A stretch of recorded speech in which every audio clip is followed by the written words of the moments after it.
Quero convidar os irmãos a abrirem suas Bíblias na Epístola de Tiago, capítulo de número 5. Hoje é o penúltimo capítulo da nossa série, que está chegando ao final.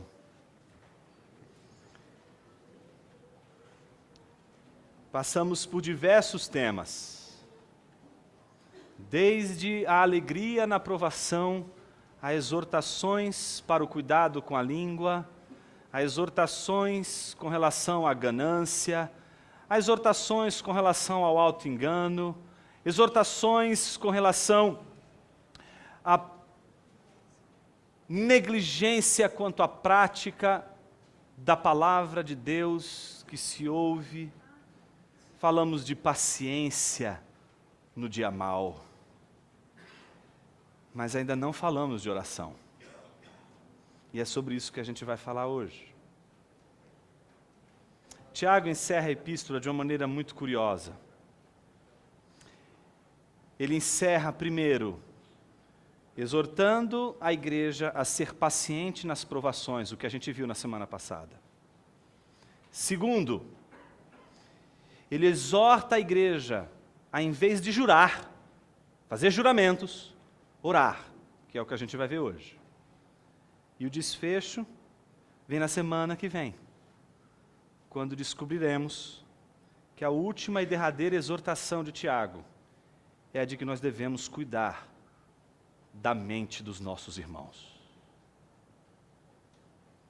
Hoje nós vamos falar a partir de Tiago capítulo 5, versículos 12 a 18. Quero convidar os irmãos a observarem o texto da Sagrada Escritura na leitura que faremos dos versículos 12 a 18. Diz assim a palavra de Deus: Mas, meus irmãos, sobretudo, não jureis, nem pelo céu, nem pela terra, nem façais qualquer outro juramento. Seja, porém, vosso sim, sim, e vosso não, não, para não cairdes em condenação. Alguém entre vós está aflito? Ore. Alguém está contente? Cante louvores. Algum de vós está doente? Chame os presbíteros da igreja, para que estes orem sobre ele, ungindo-o com óleo em nome do Senhor. E a oração da fé salvará o doente, e o Senhor o levantará, e se houver cometido pecados, será perdoado. Portanto, confessai vossos pecados uns aos outros, e orai uns pelos outros para serdes curados. A súplica de um justo é muito eficaz. Elias era humano e frágil como nós. Ele orou com insistência para que não chovesse, e por 3 anos e 6 meses não choveu sobre a terra. Ele orou outra vez, e o céu deu chuva, e a terra produziu seu fruto. Oremos mais uma vez. Senhor Deus, desvenda os nossos olhos pela ação do Teu Espírito, para que pela luz do Teu Espírito possamos entender as verdades da Tua Palavra, que nos revelam o verdadeiro Cristo e o verdadeiro Evangelho. Fale conosco, Senhor, para que sejamos hoje alimentados pela Tua Palavra e edificados nela. Em nome de Jesus, Teu Filho, oramos. Amém. Tiago começa dizendo: meus irmãos, sobretudo não jureis.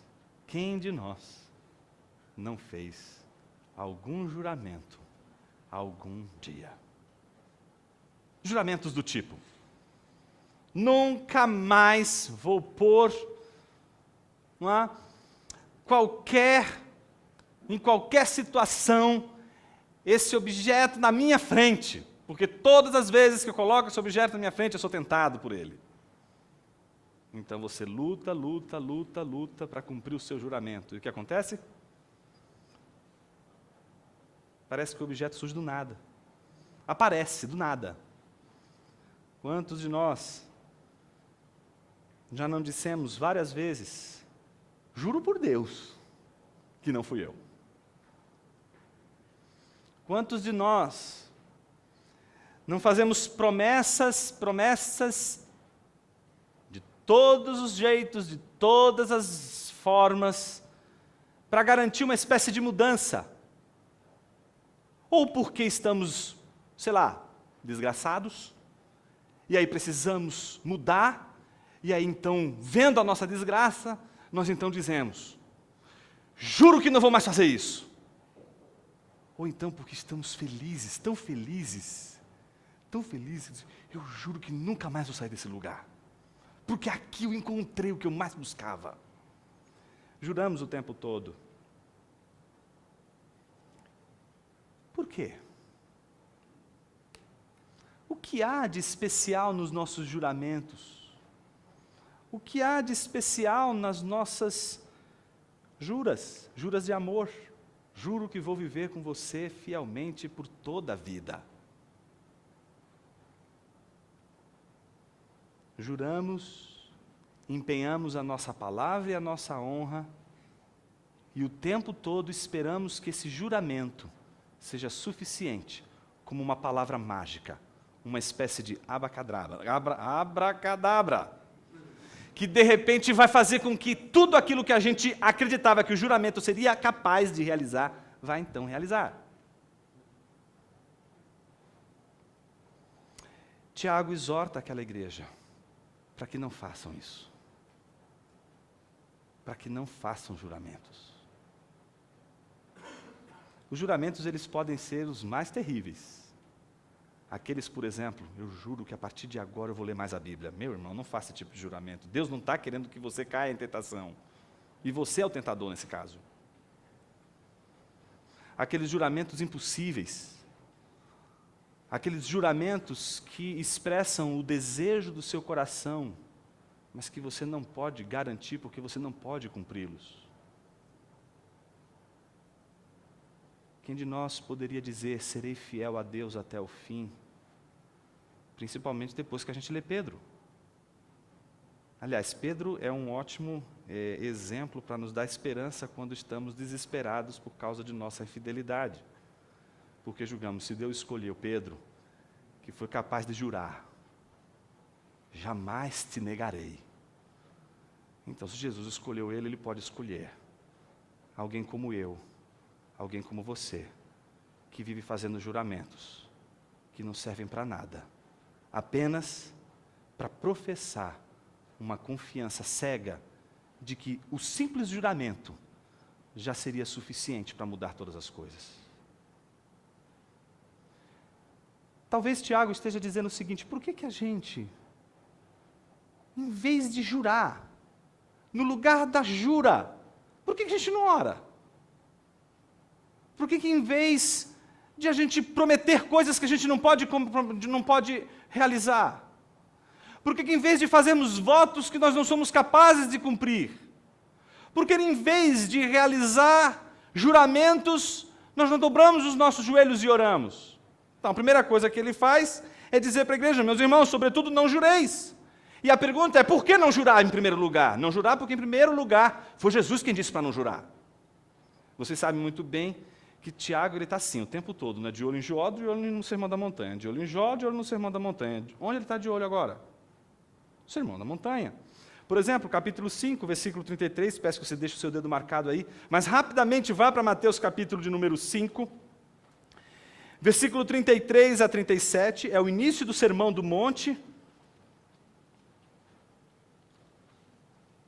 E lá no início do Sermão do Monte, capítulo 5, versículo 33 a 37, Jesus disse, ouvistes também que foi dito aos antigos, não jurarás com falsidade, mas cumprirás os teus juramentos para com o Senhor. Eu, porém, vos digo, de maneira nenhuma jureis, nem pelo céu, porque é trono de Deus, nem pela terra, porque é o estrado de seus pés, nem por Jerusalém, porque é a cidade do grande rei, nem jures pela tua cabeça, porque não podes tornar branco nem preto um só fio de cabelo. Seja, porém, o vosso falar, sim, sim, não, não, pois o que passa disso vem do maligno. Promessas que não podemos cumprir, são falsos juramentos. Tiago não está dizendo aqui que todo juramento deva ser escanteado como algo maligno, mas aquele falso juramento, aquele juramento que é feito pelo desconhecimento de nós mesmos. Jesus está diante de Pedro, dizendo a Pedro, quando Pedro se apresentou a ele como aquele servo fiel: Senhor, te seguirei até o fim, se preciso for, darei minha vida. Jesus está olhando e vendo para Pedro assim: rapaz, como é que você faz um juramento desse? Você não pode cumprir isso. Diz assim: filho, faz o seguinte, volta atrás no que você falou, faz de conta que eu não ouvi, estou te dando a segunda chance para você falar a real. Tá? Eu estou te dando a segunda chance. Não, Senhor, se preciso for, darei minha vida. Pedro, você vai me negar 3 vezes hoje. Mas o Pedro é cabuloso. Ele é capaz de discordar de Deus. Você acha que o Senhor não me conhece? E é isso o que todo juramento significa. Pelo menos o falso juramento significa que nós achamos que Deus não sabe do que nós somos capazes de fazer. Deus sabe sim do que você é capaz de fazer. E porque Ele sabe que você não é capaz de ser fiel, Ele foi fiel por você. Essa é a mensagem mais poderosa do Evangelho, que te humilha, mas te salva. Te humilha porque te diz: não estou pedindo para você ser fiel, eu fui no seu lugar. Não estou pedindo para que você faça juramentos de fidelidade, eu estou pedindo para que você seja verdadeiro. Meus irmãos, não tem nada mais terrível do que o religioso. O religioso consegue ser pior do que o ímpio, porque o ímpio pelo menos é o que ele é. O religioso é o ímpio disfarçado. Você bota lá o lobo e você bota lá o lobo disfarçado de ovelha. Esse é o religioso. O religioso aqui, no sentido negativo que essa palavra representa, não no sentido positivo, no sentido genuíno e autêntico que essa palavra poderia representar, mas no sentido daquele que é legalista, daquele que entende que ele precisa ser fiel, porque se ele não for fiel, a casa vai cair. Porque se ele não se manter, então tudo vai dar errado. Então ele é o ponto, não é, de equilíbrio de toda a sua vida. Não, você não é. Jesus está dizendo isso. Você não é, mas você está dizendo para ele: eu sou. Juro que eu sou. Jesus está dizendo: não, você não vai conseguir. E Jesus está dizendo, você está dizendo para ele: não, é claro que eu vou conseguir. Jesus está dizendo: mas eu não estou pedindo para você fazer, eu vou fazer. Não, mas eu vou fazer porque eu juro que eu vou conseguir. Tiago então está dizendo àquela igreja: meus irmãos, não jureis nem pelo céu, nem pela terra, nem façais qualquer outro juramento. Vamos ter o sim para o sim e o não para o não. Se você não vai conseguir ser fiel, não diga que você vai ser fiel. É disso que Jesus está falando no Sermão da Montanha. É disso que Tiago está falando. Você está entendendo que Jesus nunca pediu para você fidelidade? A fidelidade não é uma obrigação que Deus está dizendo para Ele te amar. A fidelidade é uma expressão do seu amor pela fidelidade dEle. A fidelidade é o que você dá para Deus por constrangimento, e não para que Ele atenda a sua oração. Ele é o justo, Ele é o fiel, e é na fidelidade dEle que nós somos representados diante de Deus. Deus não nos destrói por causa do fiel, que não é você, mas é o próprio Cristo. Por isso o juramento, o falso juramento, ele revela o quanto nós somos desconhecedores de nós mesmos. Porque achamos que é a nossa tentativa de fazer promessas de uma vida que possa o máximo corresponder com aquilo que a moral cristã diz ser. E então achamos que se cumprirmos essas regras, então seremos aceitos por Deus. Não, meus irmãos, isso não é o verdadeiro Evangelho. Você vai ouvir gente com um chapéu na cabeça dizendo isso. E você vai me lembrar desse dia que você está ouvindo isso. Isto não é o Evangelho. O Evangelho não é algo que você tem condições de pagar, comprar e adquirir pelos seus méritos. O Evangelho é todo ele dado a nós pelos méritos de Cristo. Senão isto aqui não faz sentido. A ceia do Senhor é a celebração daqueles que dizem: Senhor, obrigado porque Tu és fiel. E não porque você bate no peito e diz: olha, Senhor, como eu sou fiel. Olha como eu faço as coisas direitinho. Olha como eu cumpro as regras que eu prometi. O falso juramento é aquele que parte do pressuposto de que você é capaz de fazer o que você não é capaz de fazer. O falso juramento é aquele que é contrário ao que Deus diz acerca do que você é. Então, todas as vezes que você mente sobre quem você é, mente sobre sua realidade, mente sobre sua finitude, você envereda por falsos juramentos. Então, Tiago está dizendo àquela igreja: gente, não é esse o caminho. Eu sei que as tentações virão, Tiago diz. Eu sei que as provações virão. Mas vejam Jó. Jó não fez juramentos. Por que a gente acha que os juramentos vão nos fazer ser pacientes e perseverantes até o final? Então, alguém que está passando por dificuldades, alguém que está passando por tensões e tentações, pode dizer assim: eu vou conseguir. Meu irmão, talvez não seja o juramento a saída. Uma forma do juramento ser escamoteado nos nossos dias é a forma dos modelos de autoajuda, né? Os modelos que fazem você olhar para o espelho e dizer: não, eu vou ser o cara, eu vou vencer a tentação. Meu irmão, se não for a graça de Deus, ninguém vence tentação nenhuma. Então, o falso juramento é aquela ideia que nós criamos em nós mesmos, que se eu disser, vou conseguir, eu vou conseguir. Já ouviu essa palavra? Palavra da bênção. Olhe para o espelho e diga: você é o vencedor, e você vai ser o vencedor. Engraçado, né? Ninguém fala isso e a coisa acontece na mesma hora, né? Por quê? Por que escolhemos esse caminho? Porque é como se essa afirmação, essa crendice, fosse algo que nós nos apegássemos ao ponto de acreditar que se dissermos que somos o cara e vamos conseguir, então vamos conseguir. Só que tem pessoas que fazem o teste, pagam para ver, e se dão muito mal. A pergunta é: Deus falhou? Ou a minha oração falhou? O falso juramento faz com que a gente entenda a realidade à nossa volta de uma maneira obscura. O falso juramento faz a gente acreditar que se a gente disser 3 vezes: eu vou vencer, eu vou vencer, eu vou vencer, então eu vou vencer. O que Tiago está dizendo é: quem foi que disse que você precisa disso para perseverar no dia mau? Tiago está dizendo então para aquela igreja: escute bem o que eu vou dizer a vocês. Não é o juramento de que você resistirá às lutas e às provações até o final que farão os juramentos que farão você resistir até o final, mas é a oração. Como Tiago apresenta esse argumento?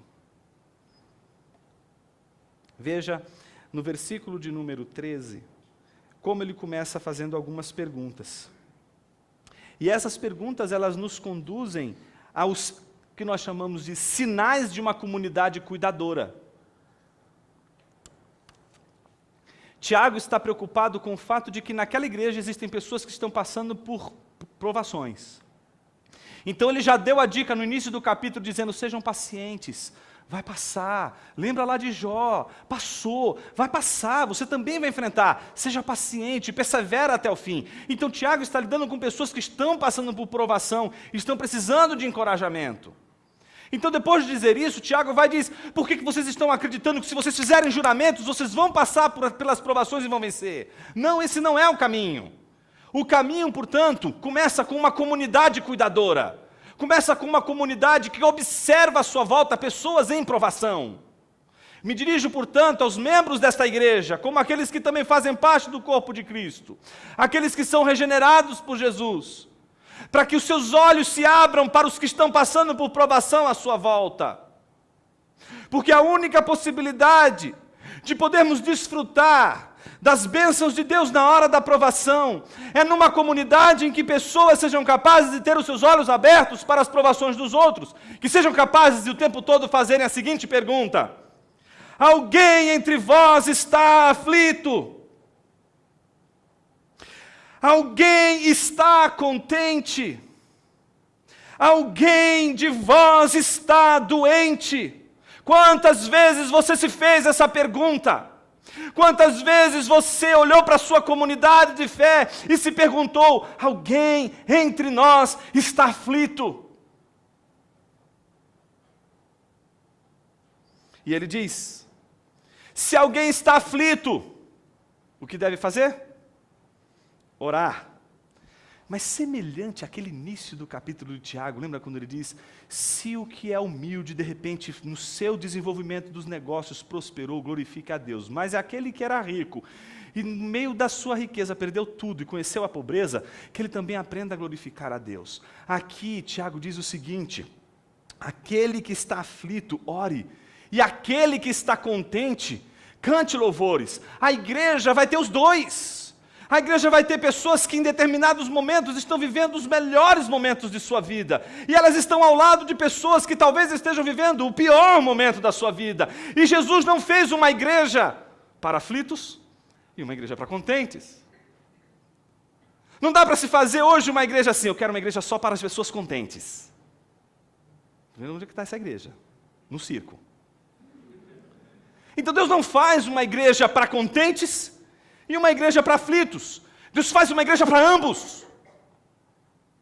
E Ele quer que ambos, nessa igreja, se perguntem: há alguém contente? Meu irmão, sabe o que Ele está dizendo? Que se você está passando por provação, que você se pergunte: quem está contente na igreja?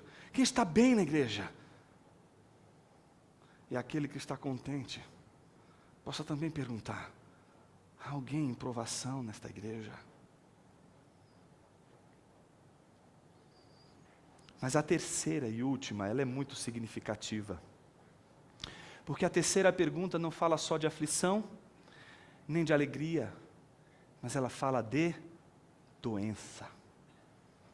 Meus irmãos, tenho dito a vocês desde o primeiro dia desta série de sermões, que Tiago tem de um lado Jó, e do outro lado o sermão do monte.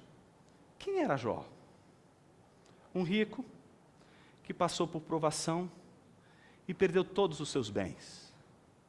Perdeu seus filhos, mas também ficou doente.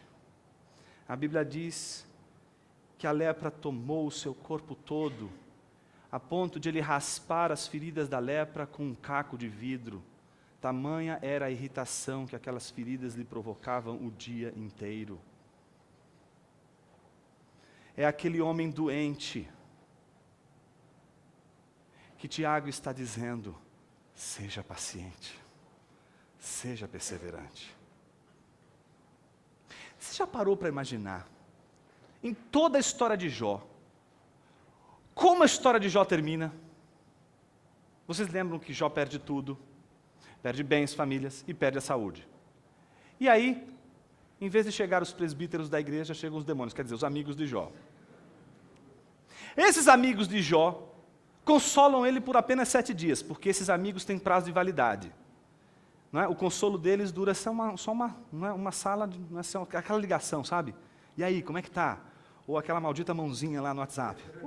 Orando por você. Não é? Então, é aquele amigo que dura só uma semana, que dura só um instante. E depois disso, estes amigos que estavam ali chorando, estão dizendo: acho que você fez alguma coisa de errado. Aqueles amigos que vão dizer: não. Fulano está passando por tudo que está passando, porque fulano é assim, assado. Ele está recebendo uma paga por tudo aquilo que ele fez. Miserável um crente desse, não? Mas é essa a realidade que vivemos hoje. Pessoas que tentam procurar motivos para o sofrimento alheio. E então, na esperança de se livrarem da responsabilidade que têm com essas pessoas, dizem: elas estão erradas. E por isso elas estão pagando pelo que elas estão pagando. E Jó teve que rebater um a um destes amigos que o condenavam, dizendo: você está em pecado e por isso você está sofrendo. Até o momento em que Deus aparece E quando Deus aparece, não é para fazer um cafuné em Jó. Deus aparece para questionar Jó, para fazer Jó acordar daquele desespero e daquela impaciência que ele estava vivendo. Jó acorda. E a Bíblia diz que ele faz algo maravilhoso, meus irmãos. Sabe o que ele faz? Ele ora por eles. Abra sua Bíblia em Jó, capítulo de número 42.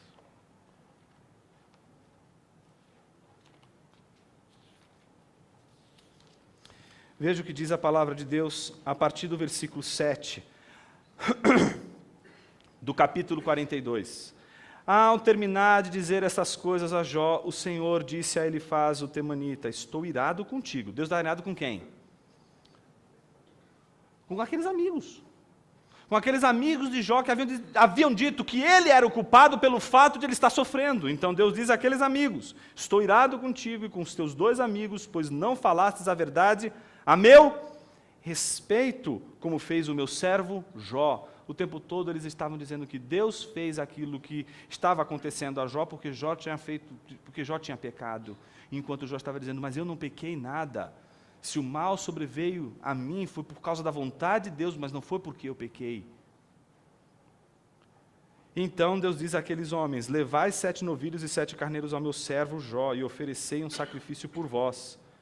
Ou seja, agora eles têm que ir até Jó e cuidar de Jó. O meu servo Jó intercederá por vós, pois certamente o aceitarei, para que eu não retribua a vossa ignorância, pois não falastes a verdade a meu respeito, como fez meu servo Jó. Então Elifaz o temanita, Bildade o suíta, e Zofar o naamanita fizeram o que o Senhor lhes havia ordenado, e o Senhor aceitou a intercessão de Jó. Versículo 10, e depois que Jó intercedeu pelos seus amigos, o Senhor o livrou e lhe deu o dobro do que possuía antes. Versículo 16, depois disso Jó viveu 140 anos e viu seus filhos e descendentes até a 4ª geração. Então Jó morreu velho e de idade avançada. Você percebeu como o livro de Jó termina? Com Jó orando. E a tribulação e a provação de Jó passa enquanto ele está orando. A oração é o desfecho, é a chave da experiência final e derradeira de Jó. Quando a gente volta lá para Tiago, capítulo 5, a gente percebe que Tiago está seguindo o mesmo enredo de Jó. E agora, assim como o livro de Jó termina falando sobre oração e falando sobre a cura que inclusive Jó passa a receber de Deus por causa das suas orações, a mesma coisa parece acontecer, a associação entre oração e a bênção do Senhor.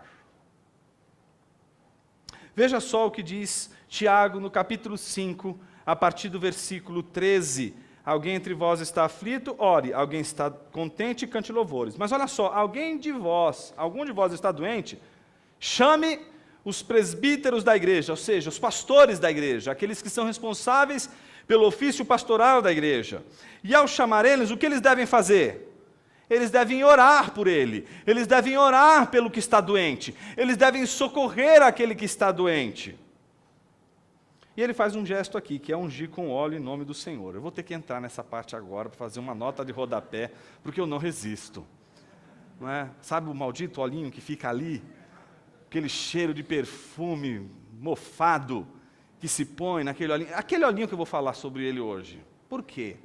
Porque a gente acredita que aquele olhinho é uma espécie de remédio divino, celestial, para curar as pessoas. Meus irmãos, a comunidade de Deus é terapêutica, mas o remédio dela não é aquele olhinho.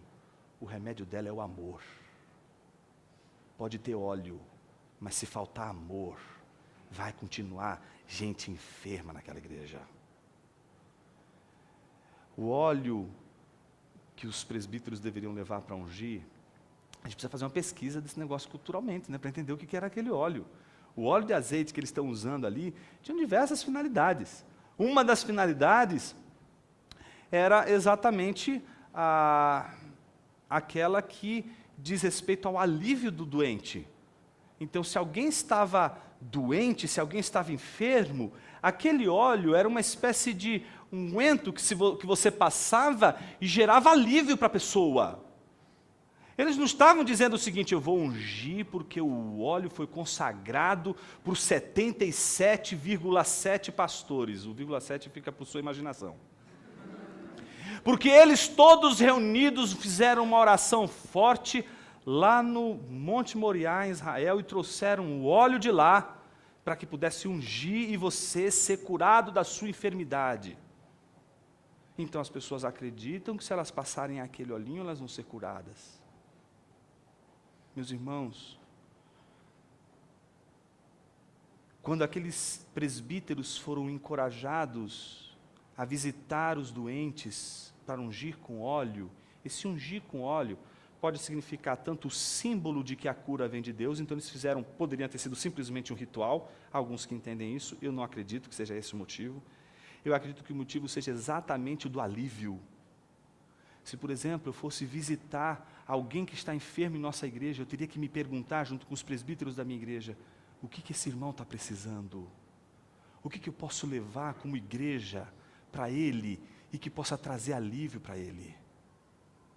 O que se a igreja puder abrir mão de algo que ela tem, mas ela doar para esse irmão vai ter a sua dor aliviada.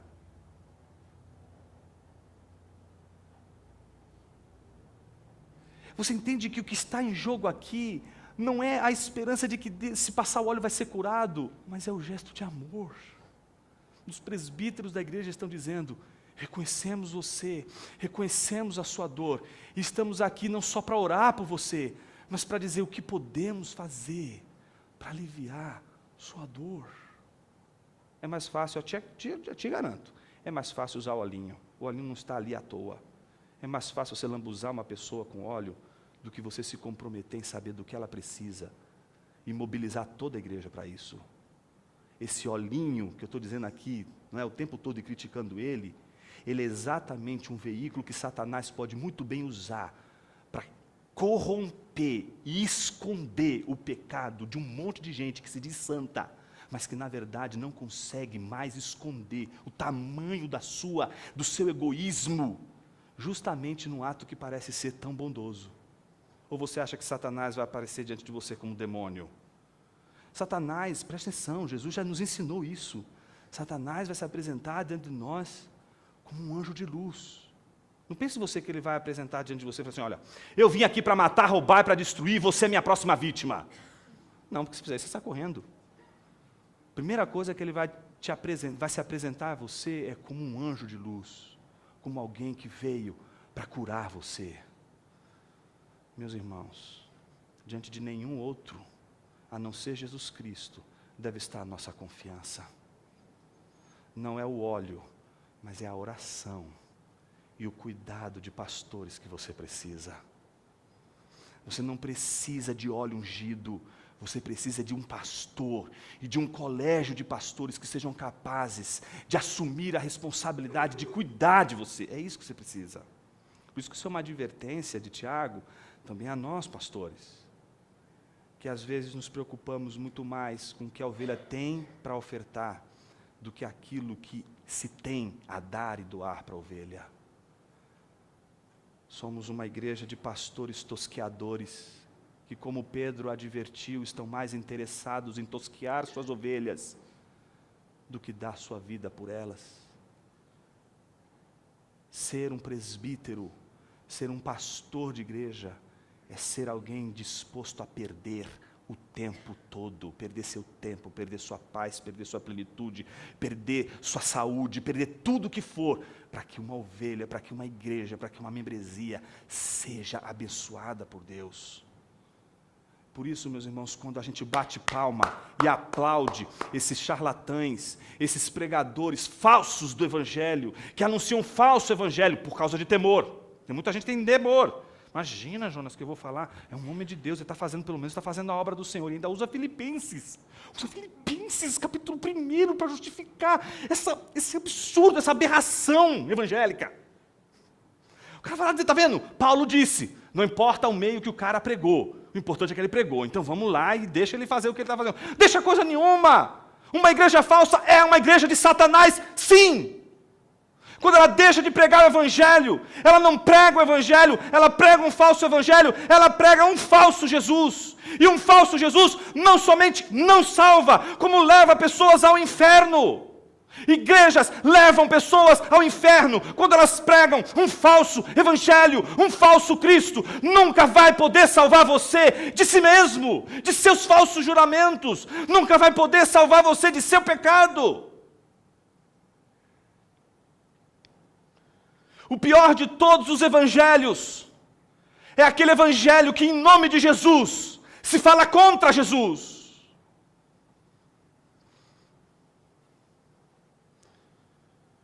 E aí, gente, nós nos encontramos diante de um grande desafio. O desafio de não perdermos de vista o fato de que Jesus deu sua vida por doentes, aflitos. E entre esses doentes e aflitos estavam também os seus discípulos.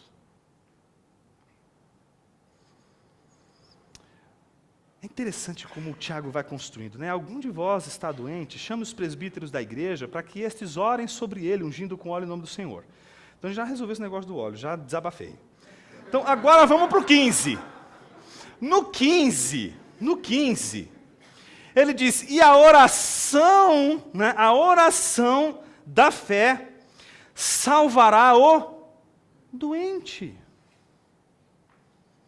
Não é o óleo ungido. É a oração da fé. E o Senhor o levantará. E se houver cometido pecados, será perdoado. Portanto, confessai vossos pecados uns aos outros. É tão interessante como aqueles amigos de Jó só conseguiam dizer o pecado de Jó, mas nunca conseguiam confessar seus próprios pecados. Uma igreja legalista é uma igreja de gente que só quer ser santa, não quer ser verdadeira. Porque ela acha que ser santo é uma coisa e ser verdadeiro é outro. Mas ser santo e verdadeiro são sinônimos.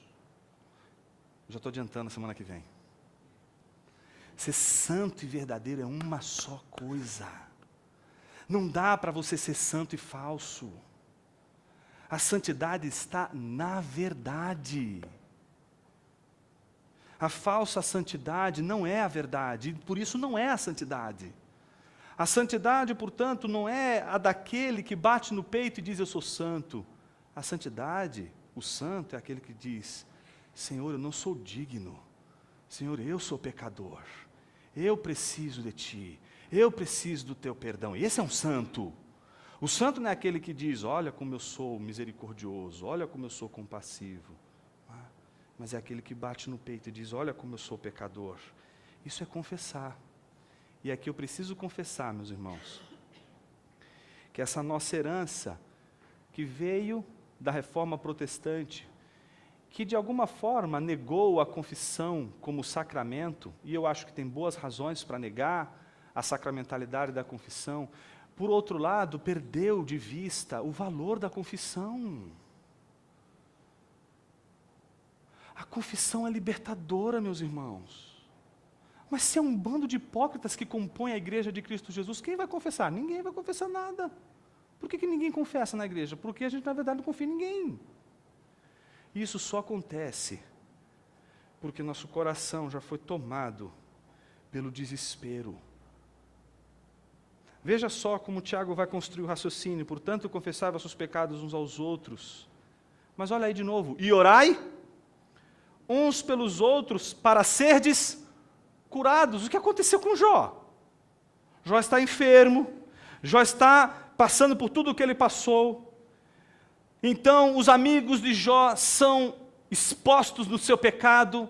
Deus expõe o pecado dos amigos de Jó. Quem, na verdade, estava pecando não era Jó, mas eram seus amigos. E até então você vai lendo o livro de Jó dizendo, será que os amigos de Jó têm razão? Porque você é igual aos amigos de Jó às vezes. E a gente, quando lê o livro de Jó, a gente fica, não, mas esse argumento de Eliabe foi muito bom. É verdade, acho que faz sentido. Então, até um momento você fica com meio dúvida, eu acho que esse Eliabe é mais crente que Jó. Citou até versículo bíblico de Gênesis, então ele deve ser crente. Mas aí o que acontece quando a gente vê no final o desfecho? Deus peremptoriamente, por 2 vezes, exclama e mostra diante de todos o pecado dos amigos de Jó. Então, diante da evidente manifestação do pecado dos amigos de Jó, a reação de Jó pela confissão do pecado dos seus amigos não é outra senão orar por eles.